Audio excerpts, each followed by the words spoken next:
আসসালামু আলাইকুম এভরিওয়ান। শীত তো চলেই আসলো। তো যারা নাকি খুবই আনাড়ি ইন কুকিং, দ্যাট মিন আপনারা পিঠা বানাইতে পারেন না, মাত্র 3টা উপকরণ দিয়ে ঘরে বসে খুব সহজে বানাইতে পারবেন। বাট এটা মনে রাখবেন, পিঠা বানানো কিন্তু কঠিন, ইজি না।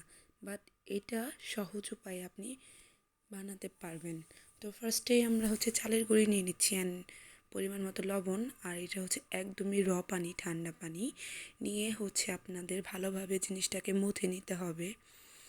তো সুন্দরভাবে আলতো হাতে আপনারা এটা নাড়তে থাকবেন।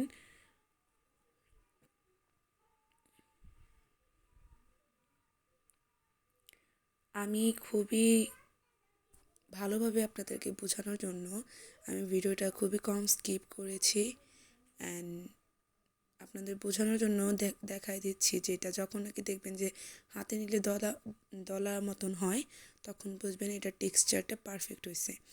অ্যান্ড পাশাপাশি আমি এখানে নারকেল কুড়িয়ে নিচ্ছি অ্যান্ড গুড়টাকেও কেটে নিলাম।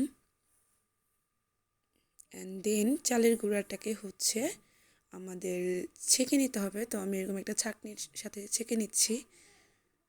ভাপা পিঠা বানানো খুব এত মানে কঠিন বিষয় না যে পারবো না, এটা অ্যাকচুয়ালি একটু দেখার বিষয়, তাহলেই পারা যায়। আপনারা অবশ্যই ট্রাই করবেন।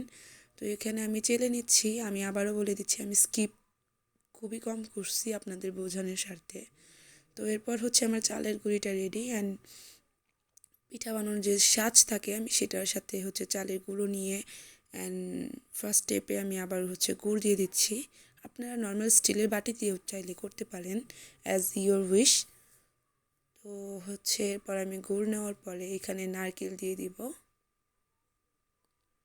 অ্যান্ড আমি আবারও গুড় দিয়ে দিচ্ছি। আপনারা চাইলে এক লেয়ারেরও করতে পারেন, ওই যে বললাম অ্যাজ ইয়োর উইশ।